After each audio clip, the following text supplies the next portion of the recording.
자, 교재 3페이지 피시면은 그 교재 3페이지 바로 옆에 보면은 저자의 변 하면서 말 써 있는 거 있죠? 네, 지금까지 말씀드린 내용을 다시 한번 얘기를 하고 있는 거예요. 네, 그냥 한번 읽어보시고. 자, 3페이지 총칙, 정도 보증, 정도 관리. 두 문제 나옵니다. 두 문제. 자, 여기서 두 문제가 나오는데 여기보다 쉬운 챕터가 없어요. 여기 두 문제는 반드시 맞춰줘야 돼. 그리고 여기서 나오는 두 문제는 수질이든 대기든 폐기물이든 다 동일합니다. 다 동일하고 그들 시험에서도 두 문제 나와요. 알겠죠? 그래서 총칙 잘 정리해 놓으면 어떤 시험이든 두 문제는 확보할 수가 있다. 목적 시험 문제 나온 적은 없어요. 근데 이 공정시험 기준의 목적이 뭔지 한번 읽어둘게요. 이 시험 기준은 환경 분야 시험 검사 등에 관한 법률 6조에 따라 수질오염 물질을 측정함에 있어 측정의 정확성과 통일성, 밑줄 쳐놓으세요. 측정의 정확성과 통일성을 유지하기 위하여 필요한 제반 사항에 대해서 규정함을 목적으로 한다. 그러니까 실험에서 제일 중요한 건 정확과 통일이거든. 오염물질 분석치가 할 때마다 다르게 나오면 안 되잖아. 지역별로 다르게 나오면 안 되잖아. 그 정확성과 통일성을 유지하기 위해서 만든 것이다. 적용 범위는 우리가 법적 기준들이 있잖아요. 그 사람의 국민의 건강, 생활 그 기준을 만족하는 게 환경 기준이고 그 환경 기준을 달성하기 위한 수단이 방류수 수릴 기준이고 그 방류수 수릴 기준을 달성하기 위한 수단이 배출오염 기준이야. 그러면 배출오염 기준, 방류수 수릴 기준, 환경 기준 분석하는 방법이 다 다르면 안 되는 거잖아. 그들을 다 공정시험 기준에 맞춰서 해라. 그 외에 뭐 먹는 물 수질 기준도 있고 지하수법 있고 이들 모든 법에서 나오는 그 법적 수치는 공정시험 기준에 맞춰가지고 분석을 한 수치를 의미한다. 뭐 이런 뜻이야. 무슨 의미인지 대충 알겠죠? 네, 기억이 그런 내용이에요. 니은도 마찬가지. 디귿, 수질 오염물질의 측정에 관해서는 다른 법령에 특별히 정하고 있지 아니한 경우에는 이 공정시험 기준에 따라 시험 판정한다. 다른 법에서 분석하는 방법이 안 나와 있으면 이 시험법이 주시험법이다. 뭐 이런 내용. 공정시험 기준 이외의 방법이라도 측정 결과가 같거나 그 이상의 정확도가 있다고 국내외에서 공인된 방법은 이를 대신할 수 있다. 그러니까 모든 측정법을 공정시험 기준에서 다 다루지 못했다 하더라도 국내외에서 인정된 방법이 있다면 대신할 수 있다. 뭐 이런 내용이야. 그리고 하나 이상의 공정시험 기준으로 시험한 결과가 서로 달라서 제반 기준의 적부 판정에 영향을 줄 경우에는 항목별 시험 기준의 주시험법에 의한 분석 성적에 의하여 판정한다. 단 주시험법은 따로 규정이 없는 한 항목별 공정시험 기준의 일법으로 한다. 이게 무슨 말이냐면은 COD를 분석하는 방법이 한 가지만 있는 게 아니에요. 산성 과망간산 칼륨법, 알카리성 과망간산 칼륨법, 산성 중크롬산 칼륨법 세 가지 방법이 있어. 근데 그 중에서 1바가 산성 과망간산 칼륨법이야. 우리나라는 과망간산 칼륨에 의한 COD를 주시험법으로 한다. 기억하시죠? 그러니까 여러 가지 방법이 있는데 다른 조건이 없으면 1법이 주시험법이다. 이런 내용. 이해할 수 있겠죠? 네, 시험에 안 나옵니다. 네, 그냥 그 기억부터 미음까지 한 번 정도 읽어보시고 넘겨서 표시할 때는 단위를 쓸 때는 국제 단위계를 대표로 쓰자. SI 단위를 쓰자. 그런 방법이 나와 있는 거고 거기도 뭐 시험에 나올 건 없고요. 2번 농도 표시 여기부터 시험에 나옵니다. 농도 표시 기억의 백분율 용액 100ml 중에 성분 무게 기체 100ml 중에 성분 무게를 표시할 때는 weight per volume 용액 100ml 중에 성분 용량, 기체 100ml 중에 성분 용량을 표기할 때는 볼륨 퍼 볼륨. 용액 100g 중 성분 용량을 표시할 때는 볼륨 퍼 웨이트. 용액 100g 중 성분 무게를 표시할 때는 웨이트 퍼 웨이트의 기호를 쓴다. 이거 무슨 말인지 알죠? 백분율이라고 퍼센트라고 다 똑같은 게 아니잖아. 웨이트 퍼 웨이트, 웨이트 퍼 볼륨, 볼륨 퍼 볼륨, 볼륨 퍼 웨이트 여러 가지가 있다. 중요한 것은 다만 용액의 농도를 조건 없이 퍼센트로만 표시했을 때는 웨이트 퍼 볼륨이 기준이다. 밑줄 치십시오. 아무 조건 없이 퍼센트만 얘기했을 땐 웨이트 퍼 볼륨이 기준이다. 실험할 때는. 우리가 실험실에서는 어떤 용액을 만들 때 고체를 증류수에다가 녹여서 만들잖아. 그러면 만들어진 용액은 액체고 때로는 용질은 고체니까 웨이트 퍼 볼륨을 대표로 쓴다는 얘기야. 이해되죠? 이거는 대기에서도 마찬가지야. 대기는 일반적으로 볼륨 퍼 볼륨이 대표잖아. 근데 그거는 대기 중 질소가스 이럴 때나 볼륨 퍼 볼륨이 대표지 실험실에서는 조건이 없는 퍼센트는 웨이트 퍼 볼륨이 기준이라는 얘기야. 알아듣겠죠?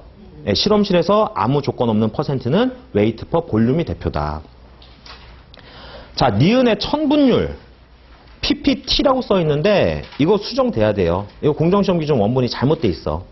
PPT라고 쓰지 않아요. 천분율을. 왜냐면 PPT는 파트 퍼 트릴리온의 줄임말이거든. 그래서 조분율을 PPT라고 쓰지 천분율을 PPT라고 쓰지는 않습니다. 그러면 천분율은 뭘 써야 돼? 퍼밀을 써야 되지. 퍼밀. 근데 어쨌든 그 T가 사우전드면은 PPT도 천분율이라고 얘기할 수 있는 건 맞지? 그래서 천분율은 그램 퍼 리터, 그램 퍼 킬로그램을 쓴다. ppm은 밀리그램 퍼 리터, 밀리그램 퍼 킬로그램의 기호를 쓴다. 그러니까 웨이트 퍼 볼륨, 웨이트 퍼 웨이트를 주로 쓰겠다. 뭐 이런 내용을 하고 있는 거죠. 그 다음에 10억 분율은 마이크로그램 퍼 리터, 마이크로그램 퍼 킬로그램의 기호를 쓴다. 미음 별표, 기체 중의 농도는 표준 상태로 환산 표시한다. 기체 동그라미 치시고요. 표준 상태가 0도씨 1기압 체크해 놓으시고요. 표준 상태란 어떤 상태인가? 이런 문제가 나와. 너무 쉽잖아. 0도씨 1기압. 그리고 기체 중의 농도나 STP로 환산 표시하는 거지 액체 중의 농도는 표시할 필요가 없어. 우리가 온도에 따라서 압력에 따라서 급변하는 거는 기체지 액체가 아니잖아. 뭔 말인지 알아듣죠? 그래서 기체 중의 농도는 표준 상태로 환산 표시한다. 자, 온도 표시. 온도의 표시는 셀시우스 법에 따라 아라비아 숫자의 오른쪽에 도씨를 붙인다. 이거 알죠? 이거 최혁재가 이거 개그 쳤어요? 셀시우스. 이 사람의 성은 섭씨. 뭐 이런 개그 안 쳤어요? 천박한 개그? 안 쳤어요? 천박한지 알게 됐나 봐. 이제 더 이상 안 치나 봐. 그래서 우리가 쓰는 그 아라비아 숫자에 도씨를 붙이는 방법이 셀시우스 법이야. 셀시우스 법. 그래서 온도의 대표는 섭씨를 쓴다. 그런 내용입니다. 자, 근데 절대 온도의 경우는 켈빈을 쓰는데 0켈빈은 영하 273도씨를 얘기를 한다. 이거 알고 있는 내용이죠? 네, 우리 절대 온도, 섭씨 온도 환산 가능하죠?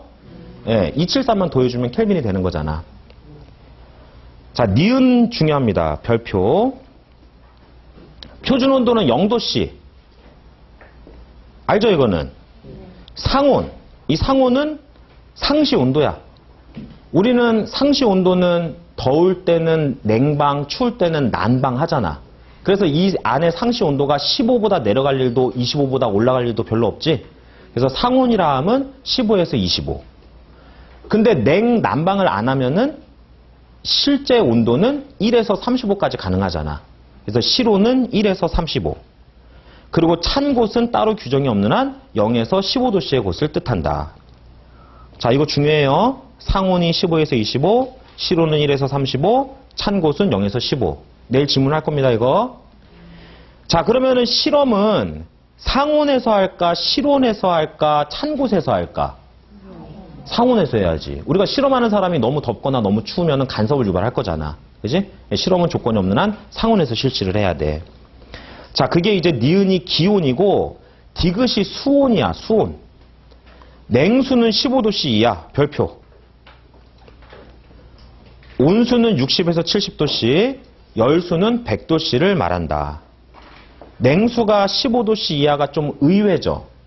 사실 10도씨의 물은 미적지근하잖요. 그지? 그래서 냉수는 4도씨, 뭐 이런 식으로 틀린 문구로 잘 나와. 냉수는 15도씨 이하라는 거. 그리고 따뜻한 물은 60에서 70도씨, 뜨거운 물은 100도씨를 말한다. 밑에 수욕상 또는 수욕 중에서 가열한 다음은 따로 규정이 없는 한 100도씨에서 가열함을 뜻하고 100도씨의 증기욕을 쓸 수도 있다. 공정시험 기준에 가열해라 라고 나오면은 어설프게 데피지 말고 100도씨로 끓여야 가열하는 거야. 알겠죠? 그래서 직접 100도씨로 가열할 수도 있고 증기욕을 쓸 수도 있고 중탕을 할 수도 있고 어쨌든 100도씨로 데피는 게 가열이야. 미음 별표 각각의 시험은 따로 규정이 없는 한 상온에서 조작하고 상온에서 조작 직후에 그 결과를 관찰한다. 단 온도에 영향이 있는 것의 판정은 표준 온도를 기준으로 한다. 그러니까 따로 규정이 없는 한 조작은 상온에서 실시한다. 기억을 해두시고요. 자, 그 다음에 기구 및 기기. 1번의 기구. 공정시험 기준에서 사용하는 모든 유리기구는 KSL 2302 이하용용 유리기구의 모양 및 치수에 적합한 것, 이와 동등 이상의 규격에 적합한 것으로 국가 검정 필한 것을 사용해라. 시험에는 안 나와요. 그러니까 유리기구는 초자류라고 얘기를 하는데 KS 마크 획득한 거, 검정 필한 거를 사용을 해라. 이 짝퉁 싸구려 쓰지 말아라. 뭐 이런 내용입니다. 자, 그 다음에 기기. 공정시험 기준의 분석 절차 중 일부 또는 전체를 자동화한 기기가 정도관리 목표 수준에 적합하고 그 기기를 사용한 방법이 국내외에서 공인된 방법으로 인정되는 경우 이를 사용할 수 있다. 연속 측정 또는 현장 측정의 목적으로. 자, 이게 뭘까요? 연속 측정 또는 현장 측정. 이게 요즘 이슈가 되는 TMS야. TMS. 이 TMS가 뭐냐면은 종말 처리장의 경우 1일 700톤 이상의 방류수를 방류하잖아? 그러면은 측정 기기가 붙어 있어야 돼. 그 측정 기기가 바로바로 분석을 해가지고 한국환경공단으로 날아가. 그 분석 데이터가. 무단 방류 못하게. 무슨 말인지 이해되죠? 자, 그렇게 해가지고 연속 측정을 해가지고 그 데이터가 솟구치는 순간 한국환경공단에 날아가서 관계 공무원이 이제 그 지도 점검을 나오는 거야. 근데 그 기기의 분석 결과와 공정시험 기준 분석 결과가 확연히 다르면은 억울하잖아. 이해할 수 있겠죠? 그래서 그것은 공정시험 기준에 의한 측정치와의 정확한 보정을 행한 후 사용을 해야 된다. 얘들이 나중에 딴소리 못하게. 무슨 말인지 이해되죠? 그래서 연속 측정 또는 현장 측정의 목적으로 사용하는 측정 기기는 공정시험 기준에 의한 측정치와의 정확한 보정을 행한 후 사용할 수 있다. 이 실험 방법으로 실험한 데이터와 이 기기의 데이터가 일치해야만 쓸 수 있다. 이런 내용이야. 나중에 딴소리 못하도록. 이해할 수 있겠죠? 네, 그거 중요한 문구입니다. 그 문구 잘 기억을 해두시고. 자, 그 다음에 디귿도 중요합니다. 분석용 저울. 우리가 실험실에서 사용하는 저울. 저울 본 적 있죠? 전공하신 분들은 여러 가지 형태의 저울을 많이 보셨을 텐데 이렇게 생긴 저울도 있어요. 대표적으로 카스. 이렇게 마크 딱 붙어있는 저울이 있습니다. 어디서 본 적 있어요, 이거? 아, 맥주? 상표명이 우연히 똑같기는 한데 요거는 그 귀금속 집에서 그 반지 몇 돈인가 뭐 이런 거 잴 때. 아니면 이제 이 카스 저울이 확장을 좀 해가지고 정육점에서도 많이 써. CASS가 아니라 CAS다. 그 정육점 같은 거 보면은 요 저울이 있을 거예요. 그럼 요 저울은 그 리셋 버튼을 딱 누르면은 0.00g 이렇게 나와. 소유점 둘째 자리까지 측정을 합니다. 근데 이거는 정확히 다는 저울은 아니야. 정확히 달려면은 소유점 넷째 자리까지 나와야 돼. 그래서 우리가 실험실에서 사용하는 저울은 얘를 쓰기도 하지만 또 하나의 형태는 바람막이가 이렇게 딱 달려 있잖아요.